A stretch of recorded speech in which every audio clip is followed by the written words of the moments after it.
Assalamualaikum warahmatullahi wabarakatuh. Sebelumnya, perkenalkan kami dari kelompok 7, di mana pada kesempatan ini kami akan menjelaskan mengenai materi analisis aplikasi terkait dengan langkah yang harus dilakukan untuk membentuk sistem informasi aplikasi Lily Style. Sebelumnya, izinkan saya untuk memperkenalkan anggota terlebih dahulu. Perkenalkan, nama saya Indah Puspita dengan akhiran NIM 132 dan rekan saya Kiki Ayu Pramudita dengan akhiran NIM 182. Aplikasi Lily Style merupakan sebuah aplikasi fashion yang dirancang untuk menyediakan platform bagi pengguna yang ingin tetap up to date dengan tren fashion terbaru, mendapatkan inspirasi gaya, dan melakukan pembelian pakaian serta aksesoris secara online dengan mudah dan aman. Aplikasi ini menggabungkan berbagai elemen penting dalam dunia fashion untuk memberikan pengalaman pengguna yang menyeluruh dan memuaskan. Dalam esai ini akan membahas tentang aplikasi terkait dengan langkah-langkah yang harus dilakukan untuk membentuk sistem informasi pada Lily Style.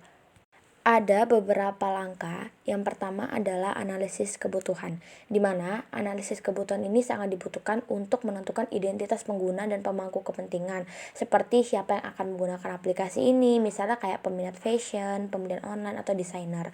Kedua, ada mengumpulkan kebutuhan pengguna, di mana kita mewawancarai, mensurvei, dan fokus dengan penggunaan potensialnya. Terus yang ketiga ada penentuan fitur utama, yaitu dimana fitur utama apa yang harus ada, misalnya kayak katalog produk, tips fashion harian, ulasan pengguna, fitur pembelian online, dan lain-lain. Selanjutnya langkah yang kedua adalah studi kelayakan, dimana studi kelayakan ini pun kita menganalisis ada 3. Yang pertama adalah analisis pasar, dimana kita harus mengetahui kira-kira apa aja sih pesaing pasar, siapa saja pesaing pasar kita, terus apa aja keunggulan kompetitif yang akan dihadirkan oleh aplikasi Lily Style ini. Terus yang kedua adalah analisis teknis. Kita harus mengetahui apakah infrastruktur teknis yang ada dapat mendukung pengembangan aplikasi Lily Style. Terus apa aja sih teknologi yang akan dilakukan pada Lily Style. Yang ketiga adalah analisis keuangan, di mana kita harus mengetahui berapa sih biaya yang diperlukan untuk mengembangkan dan dalam pemeliharaan aplikasi ini. Terus kita apa saja sih sumber dana yang tersedia pada aplikasi ini. Selanjutnya adalah langkah ketiga, yaitu sistem peranan. Nah, sistem peranan ini pun terbagi menjadi 3. Yang pertama adalah kita harus mengetahui desain arsitektur sistem. Jadi kira-kira arsitektur apa sih yang akan dibutuhkan, misalnya kayak client server atau layanan mikro. Terus bagaimana sih data akan mengalir dalam sistem ini. Terus yang kedua adalah desain antarmuka penggunaan UI atau UX, di mana kita membuat wireframe dan prototype untuk antarmuka pengguna. Terus ujian desain dengan pengguna untuk memastikan kenyamanan pengguna dan kepuasan pengguna. Terus yang ketiga ada desain dasar data, di mana struktur tabel dan hubungan antar tabel, terus menyajikan efisien dan skalabilitas. Baik, sebelumnya di sini saya akan melanjutkan penjelasan dari rekan saya. Di sini langkah keempat ada pengembangan sistem, di mana ada beberapa langkah dalam pengembangan sistem. Yang pertama yaitu pengembangan frontend. Pengembangan antarmuka pengguna yang responsif dan presisi.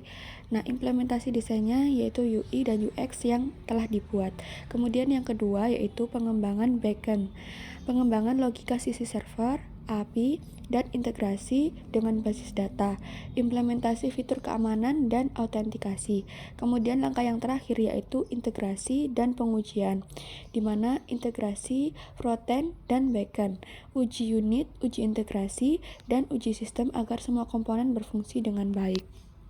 Kemudian langkah yang kelima yaitu pengujian dan validasi. Langkah yang pertama dilakukan dalam pengujian dan validasi adalah pengujian fungsional, di mana kita memastikan setiap fitur bekerja sesuai dengan spesifikasi. Kemudian kita harus menguji kinerja, uji kecepatan, dan juga responsivitas aplikasi di berbagai kondisi.